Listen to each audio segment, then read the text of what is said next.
ကျွန်တော်တို့ဒီတစ်ခေါက်ပြပြပေးမှာကတော့ Jisoo Light ရဲ့ Fan Life 10S ဖြစ်ပါတယ်ဒီဘန်ကန်ကတော့ကျွန်တော်လွန်ခဲ့တဲ့ရက်တုန်းကလက်ဆောင်ရခဲ့တာပါဘယ်လိုရခဲ့ရလဲဆိုတော့ကျွန်တော်တို့ touch wall ကိုဒီ best fan ဆိုင်ဖို့ပဲအတွက်လာပြီးတော့ဖိတ်ထားတယ်ကျွန်တော်တို့သွားတဲ့အချိန်မှာဆိုလို့ရှိရင်ဒါ PR gift အနေနဲ့ပေးလိုက်တာပေါ့နော်ဒီဘန်ကန်လေးကဒီကျွန်တော်ကြည့်ရတဲ့လောက်ဆိုလို့ရှိရင်ဈေးနှုန်းကဒီ3,69000ဝန်းကျင်လို့သူတို့ကပြောထားတယ်ဆိုတော့ကျွန်တော်တို့တစ်ချက်လောက်ကြည့်လိုက်ကြတာပေါ့ကျွန်တော်တို့ဘူးထဲကိုကြည့်မယ်ဆိုလို့ရှိရင်တော့ဘာတွေပါမလဲဆိုလို့ရှိရင်တော့ထုံးစံအတိုင်းပန်ကာပါပဲ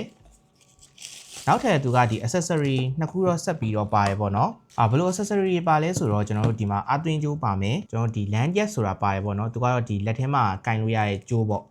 ဒီကြိုးကိုပန်ကာမှာတက်ထားမယ်ဆိုလို့ရှိရင်ကျွန်တော်ဒီလက်ထဲမှာကင်တဲ့အချိန်မှာဆိုရင်ပြုတ်ကျတာတွေပါတယ်မရှိတော့ဘူးပေါ့ဗျာကျွန်တော်တို့ဒီပန်ကာမှာဆိုလို့ရှိရင်တော့ control အနေနဲ့ကနောက်မှာဒီ power အဖွင့်မိခလုတ်ပါတယ်ပေါ့နော်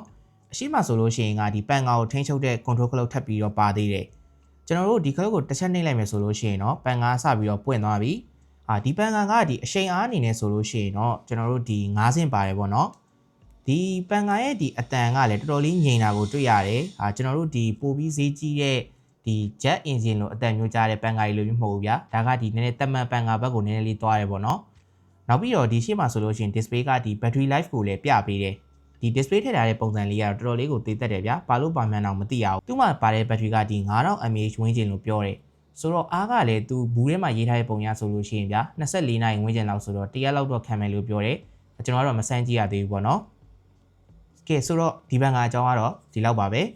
တသိန်းခွဲဝန်းကျင်လောက်မှာဆိုလို့ရှိရင်ဗျာဒီရွေးစရာဘန်ကကြီးကတော်တော်လေးလဲပေါ်တယ်ဒီကောင်ကတော့ဒီအတန်ငိန်တာကတော့သူ့ရဲ့အားသာချက်လို့ပြောရမှာပေါ့